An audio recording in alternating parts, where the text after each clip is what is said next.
Hello there. This is the focus for the week of April 1st, 2019. The color we're working with today is magenta.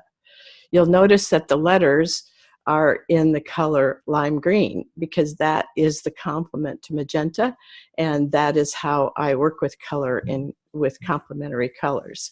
So let's see what magenta has to say to us today. First of all, magenta is talking to us about trusting ourselves.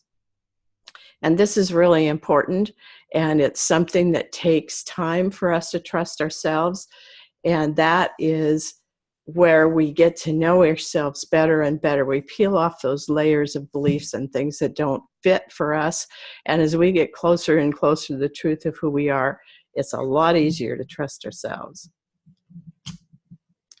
Trust your inner guidance.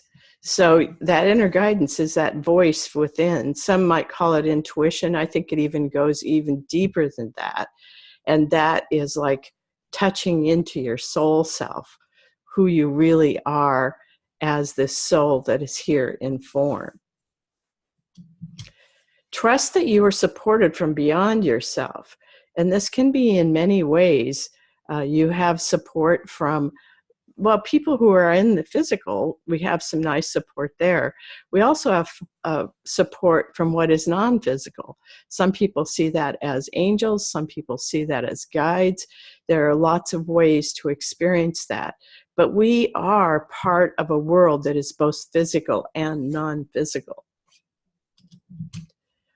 All this makes it possible to trust others. So, when you've peeled off a lot of those layers, when you get to the place where you know yourself and trust yourself better, when you realize how supported you are and you realize how much help you have, then it's a whole lot easier to trust others.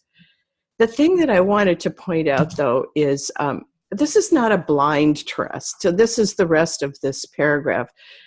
This is not a blind trust. This is a trust based on your understanding of human nature.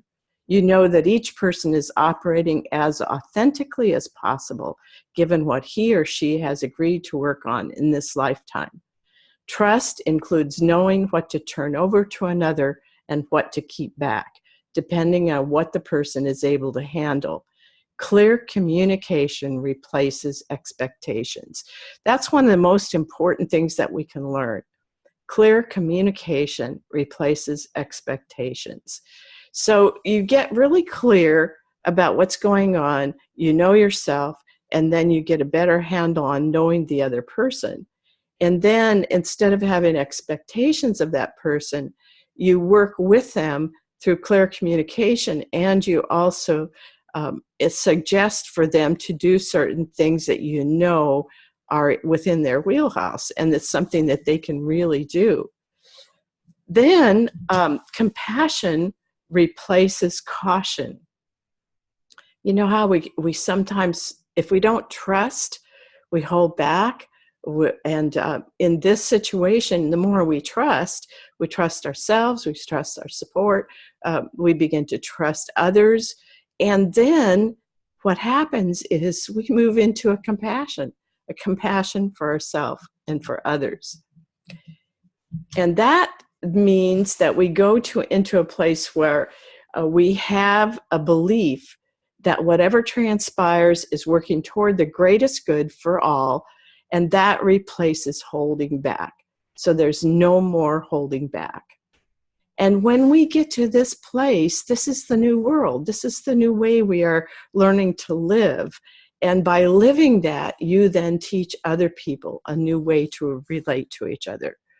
So, wow, this is a big one this week. This is really asking us to look at some things about trust. And so take it step by step. Work on the part that seems like it's really up for you. And that will take you to a whole new understanding of yourself and others. So, my friends, that's where we are for this week. Have a wonderful week.